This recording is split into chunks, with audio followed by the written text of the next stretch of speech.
Hello and welcome to the SADF podcast. Today's episode takes us to Nepal, where law, gender justice, and indigenous rights intersect in powerful and often contested ways. I'm joined by Dechen Lama, a practicing lawyer and human rights advocate who has spent over a decade working on civil rights, gender equality, inclusion, and indigenous people's rights in Nepal. Dechen holds an LLM in human rights and gender justice and is a full time legal practitioner representing marginalized communities, women, indigenous groups, and those systematically denied access to justice. She is also the founder of Satta Raksa Law Firm and Consultancy, the first lawyer from her community and an active mentor to youth. Her work and insights have been featured in national and international panels, as well as international media and women led publications in Nepal. In this conversation, we explore some critical and often uncomfortable questions.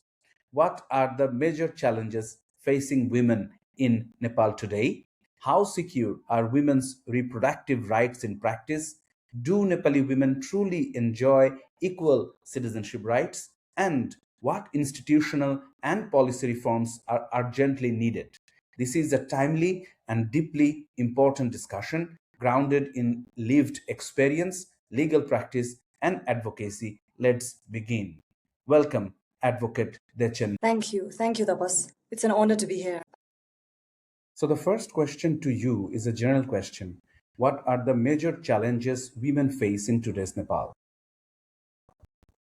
I think there's no one pointed answer or a specific answer to this question because since it's a general question in that sense. So there are many folds, challenges and difficulties that women in today's Nepal face. The foremost being the gender inequality because it has been deeply rooted and deeply seated in the history of Nepal, our society, in our patriarchal society, right? Because the gender inequality was there in the era of my great grandmother, era of my grandmother, and era of me. So the thing which has only changed is the law and policies, and the society. But still, the mindsets of the people are same. So again, like the question would arise: what gender inequality in what terms? Gender inequality in what aspects? So gender inequality in so many different aspects. For example, equal work and unequal pay and unpaid labor work. So you see the decision making process of women. How many percent of women are there in the decision making process? Whether they are meaningfully represented or not. I mean, I don't want to sound myself very pessimist, but this is the reality. So even though there are the so many progressive laws has been introduced, the constitution is progressive, but still there are some discriminatory provisions that discards the independent identity of women, like you said, the nationality rights of women, right? So gender inequality being the foremost, I think we'll discuss it in the later conversation also. When we see the data of the economic representation of women in Nepal, it's a very minimum in Nepal, as data shows this. The 2021 census states that 68% men runs or leads the household, while only 31% of the women population have their say in the women household. And also there was one study done by World Bank in 2024 which states that 58% men have the financial account, while only 49% women have the financial account. So these kind of data, states that there is a huge disparity between men and women in terms of economic representation, in terms of decision making, in terms of power sharing. So I think economic inequality is also one of the challenges that lags women behind in exercising the rights that has been guaranteed by the constitution. I think apart from these challenges, the emerging challenges is, I think, technology assisted gender based violence. Gender based violence was always there in the society in Nepal, but the emerging idea of technology assisted gender based violence has been really uprising. We see the data, like so many cyber crimes are reported, and amongst all the crimes there are like crime related to AI deep fakes, and there are cyber stalking, and there are like non-consensual intimate image sharing, that really undermines the really compromises the dignity of women. So I think these are some of the challenges or problems that women has been facing in today's Nepal. But again, like, I don't want to be a pessimist, like I said in the beginning of this conversation.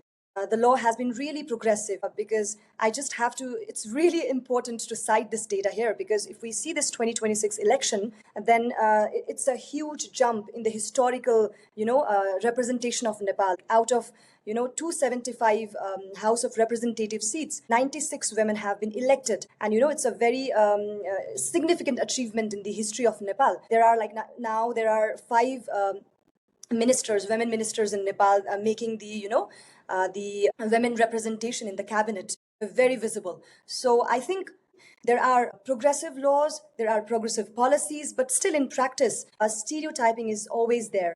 There are societal norms, there are patriarchal mindset and values that has been a hindrance to the development of exercising the rights that has been guaranteed by the constitution and laws in Nepal. Stereotyping the gender roles has always been prevalent in the Nepalese society. Women are being expected to be nurturing, and they are expected to get engaged in the household chores, while men are expected to be very assertive, very bossy. And when women switch that role, then she's quoted as I'm really sorry to quote this word, like bitchy. So I think the stereotyping the gender role is really, really, really prevalent.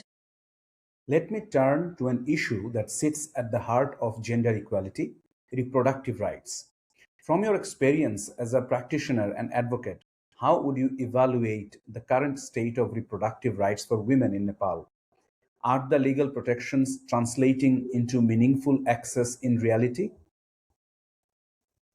I think, Tapas, answering your question, the sexual and reproductive health rights of women are very much guaranteed and secured under the Constitution of Fundamental Rights, and the clauses of reproductive health rights, safe motherhood and reproductive health rights, are inconsistent to one another. The Constitution has very much secured the sexual and reproductive health rights of women and girls in Nepal, because it has been put under the fundamental rights. The problem is, conversely, the National Penal Code of Nepal criminalizes abortion after certain weeks. So this provision, the criminalization of abortion, has really created fear and deterrence among the women and girls, because if we see the data, then 52% of the abortion are unsafe in Nepal. They are done in non-listed health facilities. So meaning many people, they are first of all not aware that abortion is legal up to certain weeks, which is 12 weeks of abortion is legal in Nepal. So many of the women and girls, they are unaware of the law that abortion is illegal up to certain weeks. Another, even if they are aware, they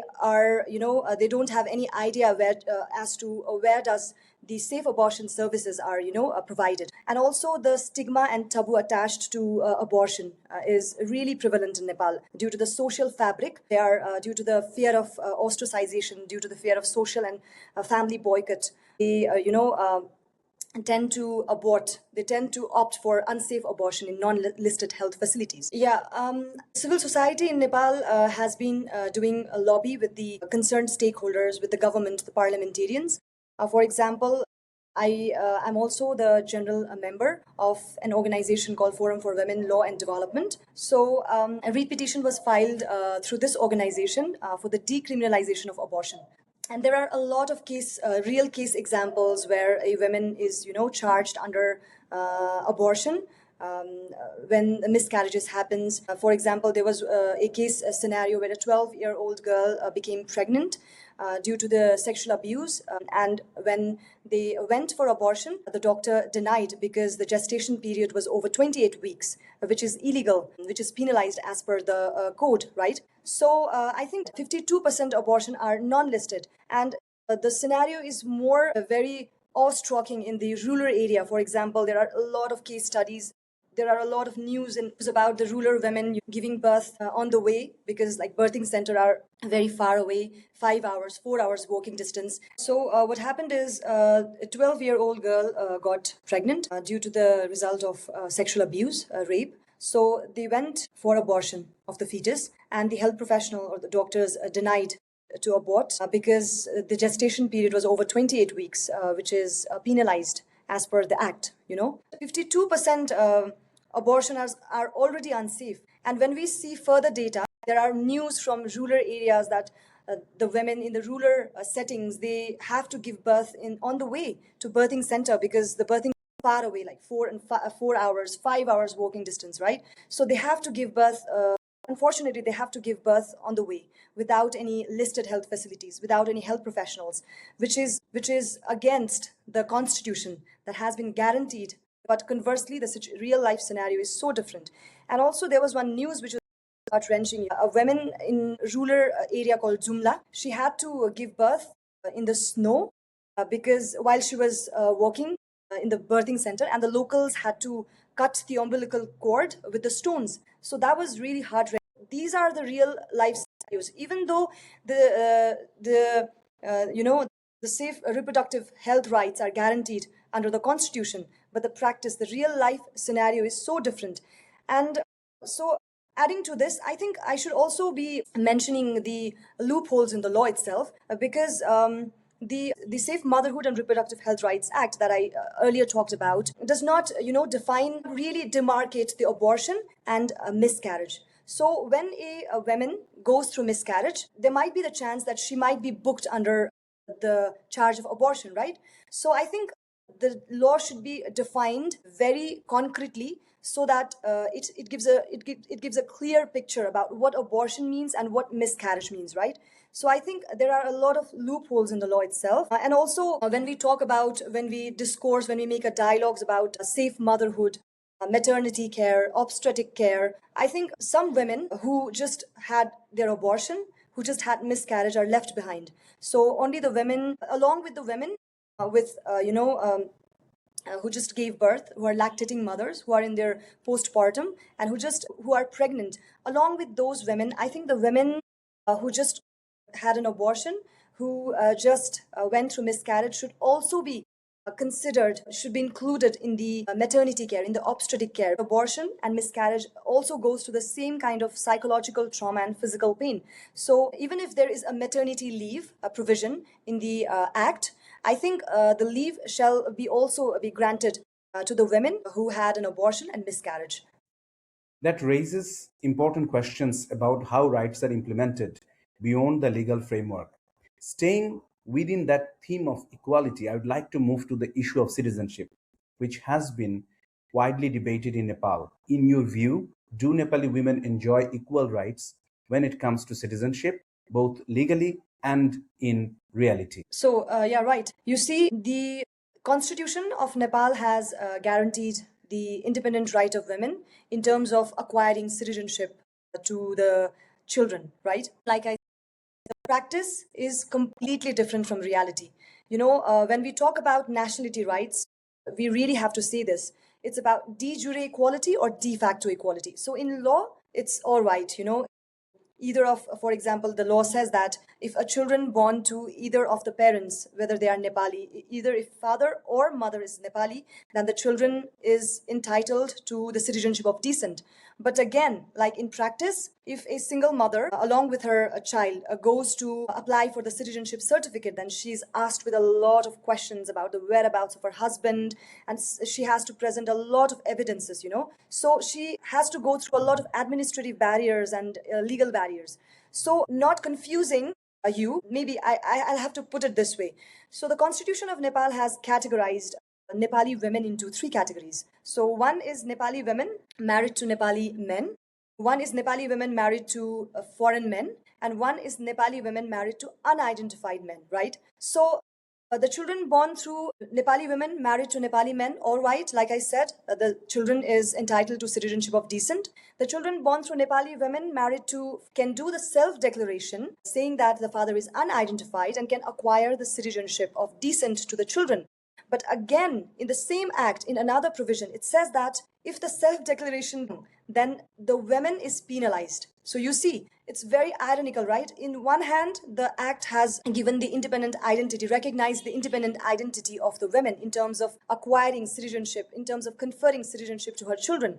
But on the other hand, the act says that the woman is penalized if she gives any wrong information. So these kind of law really robs the women from exercising her independent rights that has been guaranteed under the constitution.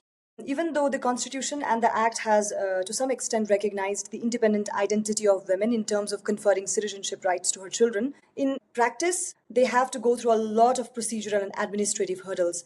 For example, there was one case which I had to file in the High Court.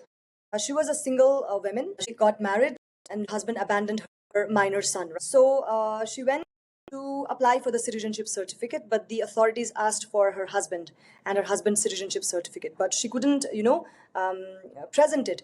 So she came to me, and then I went to the CDO office with her, and I applied. I talked with the CDO. So the CDO abruptly said that she's a married woman, so she has to apply a citizenship certificate through her father, through her husband. So this really shocked me because nowhere in the law it's been mentioned that a married woman had to apply. A married woman would confer the citizenship through her husband, because this is really discriminatory.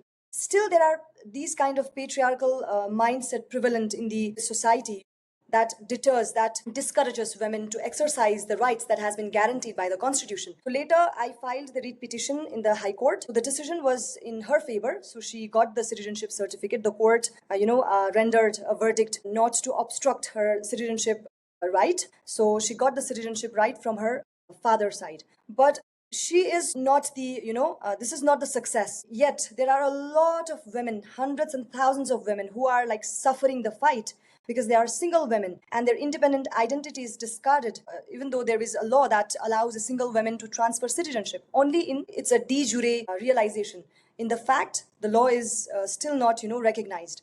So there was also one writ petition which was earlier filed, and that was related to the married women who was abandoned by her husband, and she wanted to apply, she wanted to confer the citizenship through her father. So the Supreme had already set precedent, has rendered a landmark precedent in the case. In this situation of a married woman who comes to apply the citizenship from her father, then the local authority should not obstruct her rights. But what happens is like there is a inconsistency, there is a lack of coordination between the local authorities and the precedent set by the judiciary. So they are not willing to follow or abide by the precedent that has been already rendered by the Supreme Court, which is as good as the law. So these are the practical barriers, administrative barriers. And another main discrimination that the Constitution has is the naturalized, in terms of acquiring naturalized citizenship. For example, if a Nepali man is married to a foreigner, then the foreign women is eligible to acquire the naturalized citizenship. But on the other hand, if a Nepali woman, let's say if I get to marry a foreign man, then there is no any provision in the law to acquire or to transfer my citizenship identity, my citizenship rights to my spouse. So this is a clear-cut, discrimination, which is also against the CEDAW, which has been ratified by the Nepal government. So, like I said, in law, there is, to some extent, the rights of women, the citizenship rights of women, nationality rights of women are protected. But again, in practice, women are shamed, women are, she has to go through a lot of procedural hurdles, administrative hurdles. She has to prove that the child is hers. She has to, the self-declaration provision, which I mentioned earlier, if the self-declaration goes wrong, then she's the one who will get penalized. So these kind of provision really deters and really robs the women to exercise her, identity, her independent identity in today's Nepal. Thank you, Dechan, for your informative answers and giving a reality check. But this brings us finally to the recommendations. So, looking ahead, if you were advising policymakers directly, what key policy reforms or priorities would you put forward to advance gender equality and strengthen rights protections for the women in Nepal? In terms of the recommendations and institutional changes, that I think, first of all, for the policy recommendation and institutional changes, the proper implementation of law is really, really important, because the implementation gap is always there. Even if there are abundant laws, they are weakly implemented. Not always, but this is also the scenario. The weak implementation of law is also one of the real challenge for the policy recommendation. And another is the amendment of the discriminatory provisions. Like I said, the nationality rights, where still a woman who is married to foreign men, a foreign spouse, cannot transfer her citizenship rights. So this is just an example. There might be other many discriminatory provisions prevalent in the law. So the amendment of discriminatory provision is also important. And I think, Nepal is party to many international conventions, CEDAW being one of them. So CEDAW generally means is a consolidation of Bill of Rights. So it's called a Convention on Elimination of All Forms of Discrimination Against Women. So Nepal is a state party. And being a state party, it's an international obligation of the Nepal government to abide by all the recommendations that the CEDAW committee provides. So apart from other general recommendations, I think the recommendations which are directed towards Nepal government, which are tailor-made for Nepal government. I think the government should be really, really serious in domesticating the committee recommendations in the Nepalese domestic law. So this is also one of the policy recommendations that I would like to provide. And I think, like I said, the judiciary has rendered with a lot of excellent landmark achievements, landmark precedent in terms of exercising the women rights. Like I said, the citizenship rights by a woman through her father, a married woman, through her married citizenship rights. And another recommendation is, like I said, I think the judiciary has rendered an excellent precedence in terms of women rights. So I think the implementation of those precedents as good as law is really, really, really required in the local level.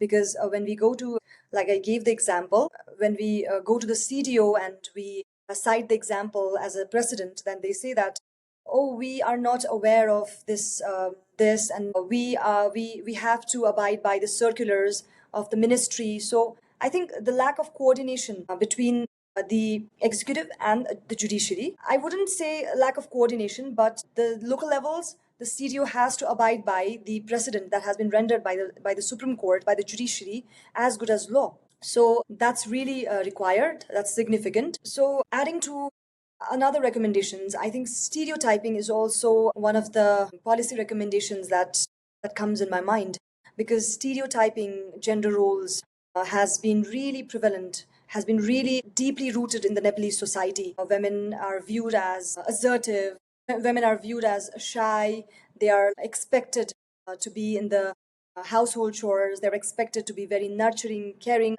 I just want to add one thing in the clause of self-declaration. Like I said, if the self-declaration goes wrong, then the woman is prosecuted, penalized. There is also another clause which says that if the citizenship of decent, if the self-declaration, she makes the self-declaration and that her husband is unidentified, and if the children gets the citizenship of decent, but later in the future, when it turns out to be that the father is a foreigner citizen, then the citizenship of decent would be converted into naturalized citizenship. So this is really discriminatory, because this provision clearly prioritizes the citizenship status of men as compared to women. I mean, in the one hand, the constitution states that either of father or mother, if is Nepali, then the children would get the citizenship of decent. But here in this provision, it says that if a father is turned out to be a foreigner, and then already the acquired citizenship of decent would be converted into naturalized. So this is discriminatory. So this has to be changed. There has to be a policy recommendation, institutional recommendation, and a legal recommendation. So let's put it this way. I think, first of all, it's really inherent to amend, or let's say eliminate the discriminatory provisions like I discussed earlier. For example, the nationality rights provision, which does not allow a woman married to foreign men to transfer her citizenship to her spouse. This is discriminatory. I think this should be amended, and a lot of lobby has also been done for this. Similarly, the decriminalization of abortion as a legal recommendation. So all the discriminatory provisions should be amended. And another, the provisions which are already there, the progressive provisions, should be implemented very effectively. There are legal provisions, but they are weakly implemented. So this is also one of the recommendations that would be crucial. And I think under the recommendations, I think, like I said earlier in the conversation, Nepal is a party to different international conventions. So Nepal is also a state party of CEDAW, which is considered as the Bill of Women Rights, which says that, which really collectively protects the rights of women and guarantees abundant of rights. So I think the recommendations which the CEDAW committee provides should be abundantly obliged by the Nepal government. So the CEDAW committee has provided a lot of recommendations in terms of amending the nationality rights, in terms of eliminating the discriminatory provisions. But still, in terms of implementation, the Nepal government is still lagging behind the proper implementation of the committee recommendations, because I think it's really important, because the committee the CEDAW recommendations are directly directed towards the state. So Nepal, being the state party, has an international obligations to abide by those recommendations. And I think, like I said earlier, the precedent which has been rendered by the Supreme Court must be obeyed as good as law by the CDO and the local levels, because this is the real case scenario. This is the practical barrier which a lot of lawyers also face in their day-to-day daily practice, because the Supreme Court of Nepal has rendered landmark decisions in case of establishing the women rights. But still, like, when it comes to exercising it, the local authorities are reluctant to abide by those precedent. And last but not the least, I think it's really important to break the stereotype in the social fabric of the Nepali society. That brings us to the end of today's conversation. My thanks to Dechen Lama for her clarity, courage, and commitment to justice, and for sharing grounded insights on women's rights, citizenship, and structural reform in Nepal. These are not only legal questions, they are questions of dignity, equality, and political will. If this episode made you think differently about gender justice or access to rights, please share it with others and continue the conversation in your own spaces. Thank you for listening. Until next time, stay informed, stay engaged, and stay committed to justice.